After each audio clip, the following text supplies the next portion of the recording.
না অনেক মেয়েরা বাবার বাড়িতে কৃষ্ণ ভজন করে, স্বামীর বাড়ি গিয়ে কৃষ্ণ ভজন করতে পারে না, আছে না?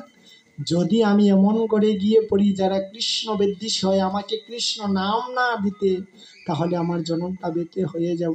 হ্যাঁ গোবিন্দ, তুমি আমার বাবার গড়ি কৃষ্ণ নাম নিতে দাও, হে দয়াময় কৃপা করো, করুণা করো।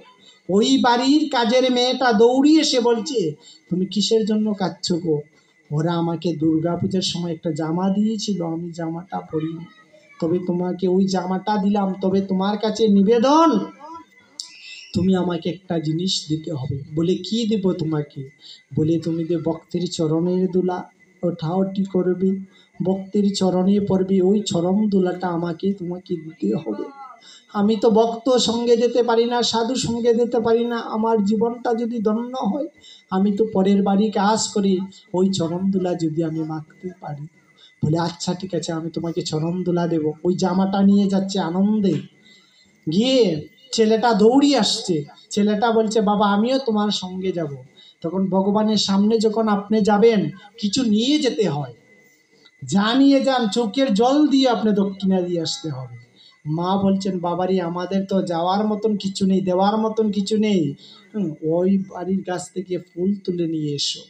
যখন ছেলেটা ফুল তুলতে গিয়ে গেল, সর্প আঘাতে এখানেই ধ্বংস হয়ে মারা গেল। তখন সময় ওই বাবা, ওই কৃষকটা ওই সন্তানকে তুলে নিয়ে গোবিন্দের কাছে ছুটলেন। হ্যাঁ গোবিন্দ, আমি তোমাকে তো দেওয়ার মতন কিছু নয়, আজ আমার সন্তানকেই তোমার চরণে আমি দক্ষিণা স্বরূপ রেখে গেলাম, আমার সন্তানকে আমি দক্ষিণা স্বরূপ রেখে গেলাম। যদি প্রভু জন্ম মৃত্যু সবই তোমার আছে, আমার বলতে কিছু নাই, তবে তোমার চরণে নিবেদন, হে গোবিন্দ জন্ম মৃত্যু আসার একটা প্রেরণা দিও, তোমার চরণে ভক্তি করার একটা প্রেরণা দিও গোবিন্দ, জন্ম মৃত্যু সবই তো তোমার হাতে।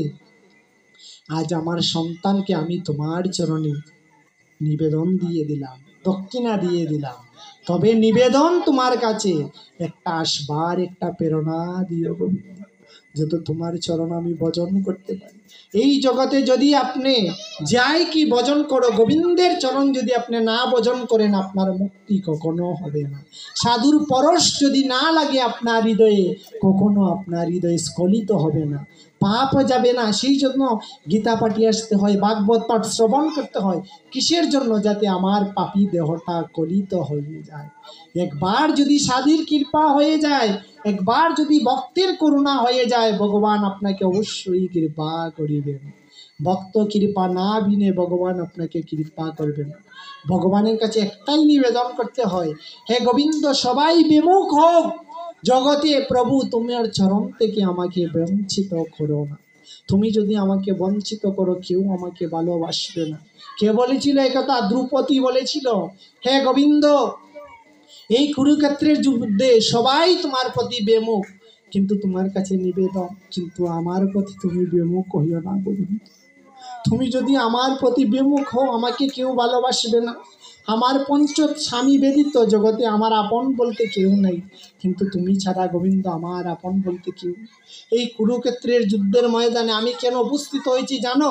একমাত্র তোমার জন্য, তোমার ভরসা। তাহলে ভগবানের প্রতি ভরসা রাখুন, ভগবানের প্রতি আপনি ভরসা রাখতে হবে। ভগবান কখনো আপনাকে ঠকাবে না, নাম আপনাকে বেঈমানি করবে না, পরিবার সন্তান বেঈমানি করবে, নাম কখনো বেঈমানি করবে না।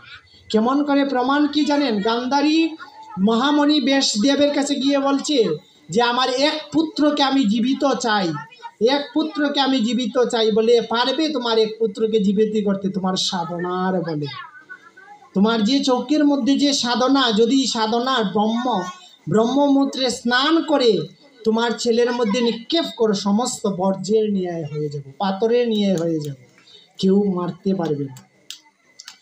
ভগবান বলছেন আমি যার সহায়, কেউ ক্ষতি পারতে পারে? ভগবান বলছেন ভগবান যার সহায়, তার ক্ষতি কেউ করতে পারে না। তখন সময় মনে মনে চিন্তা করলেন, সত্যি যদি গান্ধারী দুর্যোধনকে দিয়ে দেয়, পাথরের নিয়ে করে দেয়, পঞ্চপাণ্ডব বেঁচে মরে যাবে, দুর্যোধন জয়ী হয়ে যাবে। কে চিন্তা করলো? ভগবান চিন্তা করলেন। কিসের জন্য? ভক্তের জন্য। ভগবান বলছেন সত্যি যদি যায়, পাথরের নিয়ে হয়ে যায়, পঞ্চপাণ্ডব মারা যাবে, দুর্যোধন দিয়ে যাবে। কি অবস্ত্র হয়ে যেতে হবে দুর্যোধনকে। ভগবান ছলনা করে বললেন, হে দুর্যোধন, তুমি এত বড় মানুষ, মায়ের সামনে অবস্ত্র হয়ে যাবে, উলঙ্গ হয়ে যাবে।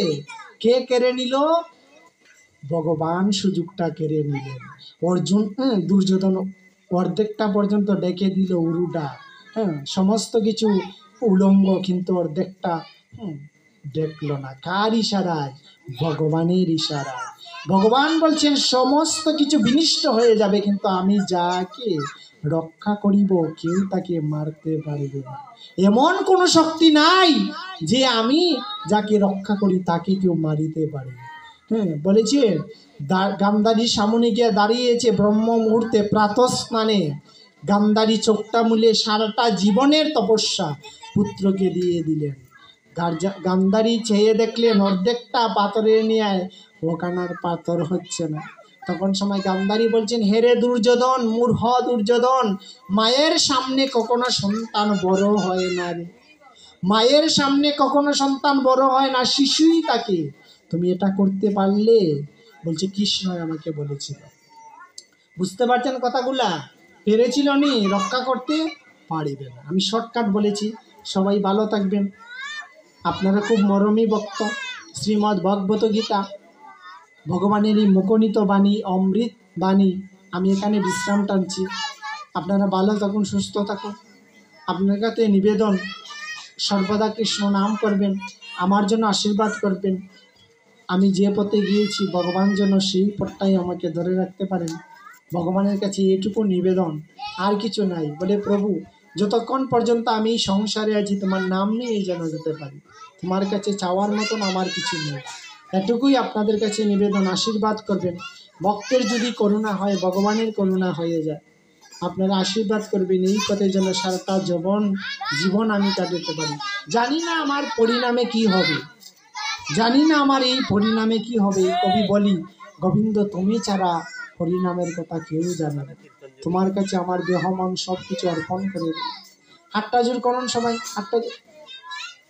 জয় জয় নিতাই গৌর সীতানাথ প্রীতি।